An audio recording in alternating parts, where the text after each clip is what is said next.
ಹೆಬ್ಬಾಳದಿಂದ silk board tunnel ರಸ್ತೆಗೆ plan 16.75 kilometre tunnel ರಸ್ತೆ ನಿರ್ಮಿಸಲು 3 ವರ್ಷ ಡೆಡ್ಲೈನ್. 8 ಟಿಪಿಎಂ ಯಂತ್ರಗಳನ್ನು ಬಳಸಿ ಟನಲ್ ನಿರ್ಮಾಣಕ್ಕೆ ಪ್ಲಾನ್ ಮಾಡಲಾಗಿದೆ. 2 ಪ್ಯಾಕೇಜ್ಗಳಲ್ಲಿ ಟನಲ್ ನಿರ್ಮಿಸಲು ಚಿಂತನೆ ನಡೆದಿದೆ.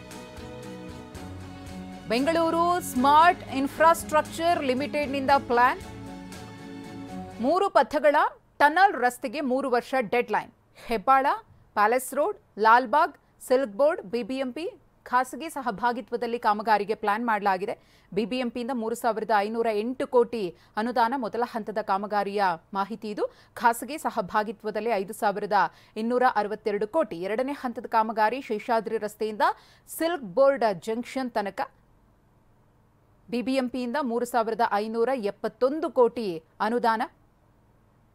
ಹಾಗೆಯೇ ಖಾಸಗಿ ಸಹಭಾಗಿತ್ವದಲ್ಲಿ 5,357 ಕೋಟಿ. 3 ಹಂತದಲ್ಲಿ ಈ ಒಂದು ಕಾಮಗಾರಿಯನ್ನು ನಡೆಸುವಂತಹ ಚಿಂತನೆ ಇದೆ. ಹೆಬ್ಬಾಳದ ಎಸ್ಟಿಮ್ ಮಾಲ್ನಿಂದ ಶೇಷಾದ್ರಿ ರಸ್ತೆ ಇದು ಮೊದಲ ಹಂತದ ಕಾಮಗಾರಿ.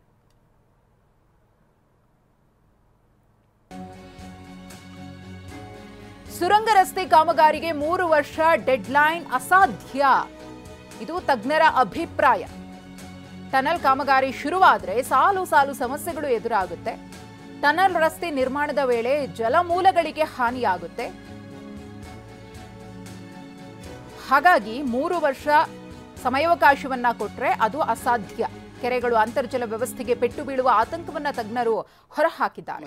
ಇದನ್ನ 2 ಭಾಗದಲ್ಲಿ ನೋಡಬಹುದು. ಒಂದು ಕಟ್ಟುವಾಗ, ಎರಡನೇದು ಕಟ್ಟ ನಂತರ ಸುರಂಗ ಮಾರ್ಗ. ಸೊ ಕಟ್ಟುವಾಗ ಏನಾಗುತ್ತೆ ಅಂದರೆ ಈ ಏನು ಮೆಟೀರಿಯಲ್ ಆಚೆ ಬರುತ್ತೆ, ರಾಕ್ಸು ಡೆಬ್ರಿ ಅಂತೀವಿ, ಅದೆಲ್ಲ ತೊಗೊಂಡು ಹೋಗ್ಬಿಟ್ಟು ಅವರು ದೊಡ್ಡ ದೊಡ್ಡ ಟ್ರಕ್ಸಲ್ಲಿ ಲ್ಯಾಂಡ್ ಫಿಲ್ಗೆ ಎಲ್ಲೆಲ್ಲೋ ಹೋಗಿ ಹಾಕಬೇಕಾಗುತ್ತೆ. ಮತ್ತು ತುಂಬ ದೊಡ್ಡ ದೊಡ್ಡ ಮಷಿನರಿ, TBMs ಅಂತಾರಲ್ಲ, ಟನಲ್ ಬೋರಿಂಗ್ ಮಷಿನ್ಸು, ಅದನ್ನೆಲ್ಲ ಒಳಗೆ ಹೋಗಬೇಕು. ಮತ್ತು ಬೇರೆ ಮೆಷಿನರಿ ಹೋಗಬೇಕು, ತುಂಬ ಮೆಷಿನರಿ, ಮೆನ್ ಎಲ್ಲ ಹೋಗಬೇಕು. ಸೊ ಅದಕ್ಕೆಲ್ಲ ದಾರಿ ಮಾಡಬೇಕಾಗುತ್ತೆ. ಎಲ್ಲೆಲ್ಲಿ ಎಂಟ್ರಿ ಎಕ್ಸಿಟ್ ಪಾಯಿಂಟ್ಸ್ ಇರುತ್ತೆ ಅಲ್ಲೆಲ್ಲ ಸುತ್ತಮುತ್ತ ತುಂಬ ಒಂಥರ ಡಿಸ್ರಪ್ಷನ್ ಆಗಿಬಿಡುತ್ತೆ.